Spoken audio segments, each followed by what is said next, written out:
ભારત જવાની તૈયારી કરી રહ્યા છો, તમારા હાથમાં ઓસીઆઈ કાર્ડ છે એટલે બધું જ સલામત છે એવું માનીને બેઠા છો તો આજનો આ અહેવાલ તમારા માટે ખૂબ જ મહત્વનો છે। છેલ્લા કેટલાક સમયથી સોશિયલ મીડિયા પર ઓસીઆઈ કાર્ડ, બાયોમેટ્રિક અપડેટ અને ઈ-ઓસીઆઈ સિસ્ટમને લઈને અનેક પ્રકારની ચર્ચાઓ ચાલી રહી છે। ઘણા લોકો એવું માની રહ્યા છે કે હવે ઓસીઆઈ સંબંધિત પ્રક્રિયામાં મોટા ફેરફારો થયા છે, પરંતુ હકીકત શું છે? કોને બાયોમેટ્રિક્સ આપવા પડશે? ઈ-ઓસીઆઈ શું છે?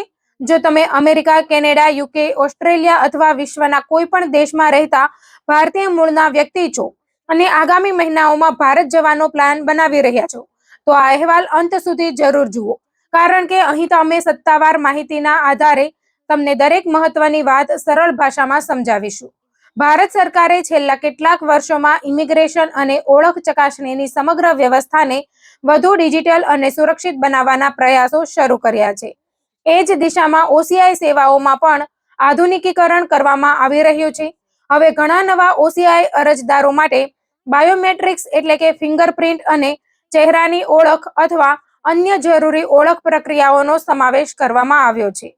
આનો હેતુ ઓસીઆઈ ધારકોને મુશ્કેલીમાં મૂકવાનો નથી, પરંતુ ઓળખની વિશ્વસનીયતા વધારવાનો અને દસ્તાવેજોની સુરક્ષા મજબૂત કરવાનો છે। સૌથી પહેલા એક મહત્વની વાત સ્પષ્ટ કરી દઈએ, સોશિયલ મીડિયા પર એવી અનેક પોસ્ટ વાયરલ થઈ રહી છે કે કોઈ ચોક્કસ તારીખ પછી તમામ ઓસીઆઈ કાર્ડ અમાન્ય થઈ જશે અથવા એરપોર્ટ પર પ્રવેશ નહીં મળે। આવી વાતો અંગે ભારત સરકાર તરફથી કોઈ સત્તાવાર જાહેરાત કરવામાં આવી નથી, એટલે અફવાઓથી દૂર રહો અને હંમેશા સત્તાવાર વેબસાઇટ અથવા ભારતીય મિશનની માહિતી પર જ વિશ્વાસ કરો। હવે પ્રશ્ન એ થાય છે કે બાયોમેટ્રિક્સની જરૂર શા માટે પડી? વિશ્વભરમાં ઇમિગ્રેશન સુરક્ષા સતત બદલાઈ રહી છે। ઘણા દેશો હવે ડિજિટલ ઓળખ અને બાયોમેટ્રિક ચકાસણીનો ઉપયોગ કરી રહ્યા છે। ભારતે પણ ઓસીઆઈ સેવાઓને વધુ સુરક્ષિત બનાવવા માટે નવી વ્યવસ્થા શરૂ કરી છે, જેથી કોઈ વ્યક્તિની ઓળખ અંગે શંકા ન રહે અને ભવિષ્યમાં દસ્તાવેજોના દુરુપયોગની શક્યતા ઓછી થાય। જો તમે તાજેતરમાં ઓસીઆઈ માટે અરજી કરી રહ્યા છો અથવા તમને ભારતીય મિશન અથવા વીએફએસ દ્વારા બાયોમેટ્રિક્સ માટે બોલાવવામાં આવ્યા છે, તો આ પ્રક્રિયા સમયસર પૂર્ણ કરવી ખૂબ જ મહત્વપૂર્ણ છે, કારણ કે અરજી પૂર્ણ થવામાં બાયોમેટ્રિક્સ મહત્વનો ભાગ બની શકે છે।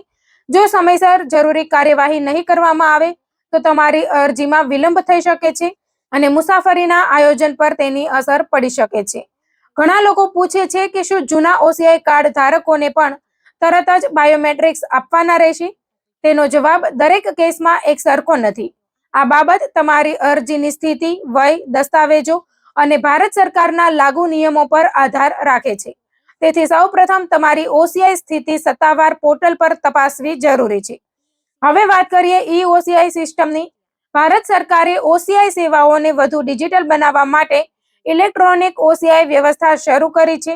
તેનો મુખ્ય હેતુ અરજી પ્રક્રિયાને સરળ બનાવવાનો, માહિતી ઝડપથી ઉપલબ્ધ કરાવવાનો અને ભવિષ્યમાં ડિજિટલ વેરિફિકેશનને વધુ અસરકારક બનાવવાનો છે।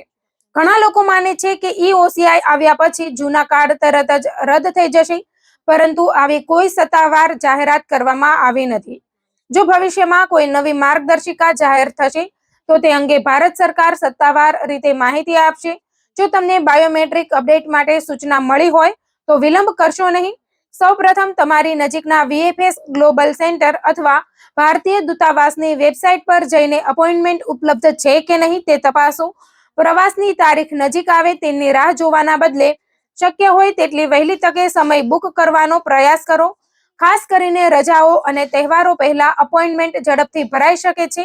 અપોઇન્ટમેન્ટ પર જતા પહેલા જરૂરી દસ્તાવેજોની યાદી તૈયાર રાખો। સામાન્ય રીતે માન્ય પાસપોર્ટ, હાલનું ઓસીઆઈ કાર્ડ, અરજી સંબંધિત દસ્તાવેજો, અપોઇન્ટમેન્ટની પુષ્ટિ અને જરૂરી હોય તો અન્ય ઓળખ દસ્તાવેજો સાથે રાખવા જોઈએ। અલગ અલગ દેશોમાં પ્રક્રિયામાં થોડો ફેરફાર હોઈ શકે છે, તેથી તમારા દેશ માટેની સત્તાવાર સૂચનાઓ અવશ્ય વાંચો। જો તમારી અરજી પ્રક્રિયામાં હોય અને એ દરમિયાન મુસાફરી કરવી જરૂરી બને તો અરજીની રસીદ, એકનોલોજમેન્ટ અથવા સંબંધિત પુરાવા સાથે રાખવા ઉપયોગી બની શકે છે। જો કે મુસાફરી પહેલા સંબંધિત ભારતીય મિશન અથવા એરલાઇન સાથે નિયમોની પુષ્ટિ કરી લેવી વધુ યોગ્ય રહેશે, કારણ કે અંતિમ નિર્ણય સંબંધિત સત્તાધિકારીઓના નિયમો મુજબ લેવામાં આવે છે। હવે એક મહત્વનો મુદ્દો, ઘણા એનઆરઆઈ પરિવારો ભારતમાં ઘર, જમીન, બેંક ખાતા, રોકાણ અથવા અન્ય કાનૂની હિતો ધરાવે છે. ઓસીઆઈ વ્યવસ્થાનો મુખ્ય હેતુ તેમને ભારત સાથે લાંબા ગાળાનો સંબંધ જાળવી રાખવામાં મદદ કરવાનો છે. તેથી જો સરકાર દ્વારા કોઈ નવી અપડેટ, દસ્તાવેજ ચકાસણી અથવા માહિતી સુધારવાની પ્રક્રિયા જાહેર કરવામાં આવે તો તેને અવગણવી યોગ્ય નથી. સમયસર જરૂરી કાર્યવાહી કરવાથી ભવિષ્યમાં અનાવશ્યક વિલંબ અને મુશ્કેલીઓ ટાળી શકાય છે.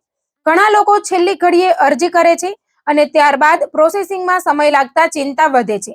જો તમે આગામી મહિનાઓમાં ભારત જવાનો પ્લાન બનાવી રહ્યા છો તો આજથી જ તમારો પાસપોર્ટ માન્ય છે કે નહીં, ઓસીઆઈ વિગતો યોગ્ય છે કે નહીં અને જો કોઈ અપડેટ જરૂરી હોય તો તે સમયસર પૂર્ણ કરી શકાય તેવી સ્થિતિમાં છો કે નહીં તેની ખાતરી કરી લો. સમયસર આયોજન કરવાથી મુસાફરી વધુ સરળ બની શકે છે. યાદ રાખો કે કોઈ પણ ઇમિગ્રેશન દસ્તાવેજ માત્ર એક કાર્ડ નથી, પરંતુ તમારી ઓળખ અને મુસાફરી સાથે જોડાયેલું મહત્વપૂર્ણ કાનૂની દસ્તાવેજ છે. તેથી તેની વિગતો હંમેશા સાચી અને અપડેટ રાખવી જરૂરી છે.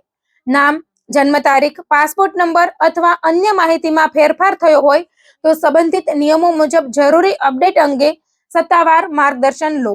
આજે સૌથી મોટી જરૂરિયાત સાચી માહિતી મેળવવાની છે. સોશિયલ મીડિયા પર ફરતા મેસેજ ફોરવર્ડ અને અફવાઓના આધારે કોઈ નિર્ણય ન લો. હંમેશા ભારત સરકારના ઓસીઆઈ પોર્ટલ, ભારતીય દૂતાવાસ અથવા વીએફએસ ગ્લોબલ દ્વારા આપવામાં આવેલી સત્તાવાર માહિતી પર જ વિશ્વાસ કરો, કારણ કે નિયમોમાં સમયાંતરે ફેરફાર થઈ શકે છે અને માત્ર સત્તાવાર સ્ત્રોત જ અંતિમ માનવામાં આવે છે. જો તમારા પરિવારના અન્ય સભ્યો પણ ઓસીઆઈ ધારક હોય તો તેમની માહિતી પણ તપાસી લો. ખાસ કરીને બાળકો, વડીલો અથવા ઘણા વર્ષોથી ઓસીઆઈ અપડેટ ન કરનાર લોકો માટે સંબંધિત નિયમો સમજવા મહત્વપૂર્ણ છે. ઘણી વખત નાની ભૂલ પણ પ્રક્રિયામાં વિલંબનું કારણ બની શકે છે. આ અહેવાલનો સૌથી મહત્વનો સંદેશ એ છે કે ગભરાવાની જરૂર નથી, પરંતુ બેદરકારી પણ ન રાખો. જો તમને બાયોમેટ્રિક્સ અથવા ઓસીઆઈ સંબંધિત કોઈ સત્તાવાર સૂચના મળી હોય તો તેને સમયસર પૂર્ણ કરો. જો કોઈ સૂચના ન મળી હોય તો પણ મુસાફરી પહેલા તમારા દસ્તાવેજોની સ્થિતિ તપાસી લો. યોગ્ય માહિતી, યોગ્ય સમય અને યોગ્ય તૈયારી તમને અનાવશ્યક મુશ્કેલીઓથી બચાવી શકે છે. અંતમાં ફરી એકવાર યાદ અપાવી દઈએ કે હાલ સુધી એવી કોઈ સત્તાવાર જાહેરાત નથી કે કોઈ ચોક્કસ તારીખ પછી તમામ ઓસીઆઈ કાર્ડ આપમેળે અમાન્ય થઈ જશે. પરંતુ ઓસીઆઈ સેવાઓનું ડિજિટલ આધુનિકીકરણ અને જ્યાં લાગુ પડે ત્યાં બાયોમેટ્રિક પ્રક્રિયા મહત્વપૂર્ણ બની રહી છે. તેથી આજે જ તમારો ઓસીઆઈ સ્ટેટસ તપાસો. જરૂરી હોય તો સત્તાવાર માર્ગદર્શન લો. મુસાફરી પહેલા તમામ દસ્તાવેજો ચકાસો અને સંપૂર્ણ તૈયારી સાથે ભારતની સફર કરો. યોગ્ય માહિતી જ તમારી સૌથી મોટી સુરક્ષા છે અને સમયસર કરેલી કાર્યવાહી જ તમને ભવિષ્યની અનાવશ્યક મુશ્કેલીઓથી બચાવી શકે છે.